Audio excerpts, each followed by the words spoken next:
In today's video, I'm going to teach you how to locate a target page collection item ID in Chrome and use it in your custom CSS editor to style a specific item. The goal here is simple. You're going to find the unique collection item ID on the page, then use that ID inside a CSS rule so you can apply styling to exactly the element you want. In this example, we'll change the background color, but the same process can be used for many other design adjustments as well. Start by opening the page where the collection item appears in Chrome.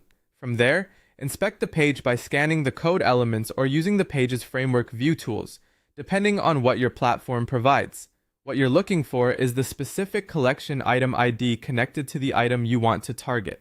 This identifier is important because it allows your CSS to affect only that one item instead of changing multiple elements across the page. As you inspect the code, take your time and make sure you found the correct ID. It will usually appear as part of the element markup and should be clearly tied to the item you want to style. Once you've located it, copy or note it down carefully. Accuracy matters here, because even a small typo can prevent the CSS from working. Next, open your custom CSS rules panel or editor window in your site's design or settings area.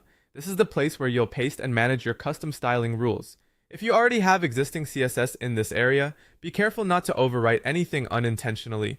Now type in your identifier rule using this format, #collection ID placeholder, then open a curly brace, add background color, #f important, and close the curly brace.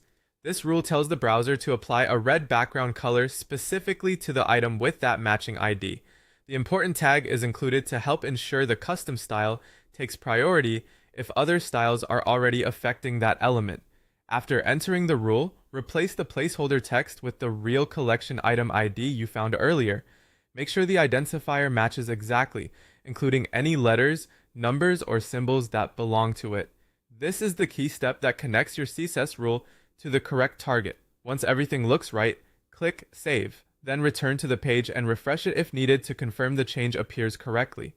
If you don't see the update right away, double-check the ID and verify that the CSS syntax was entered exactly as intended. That's it.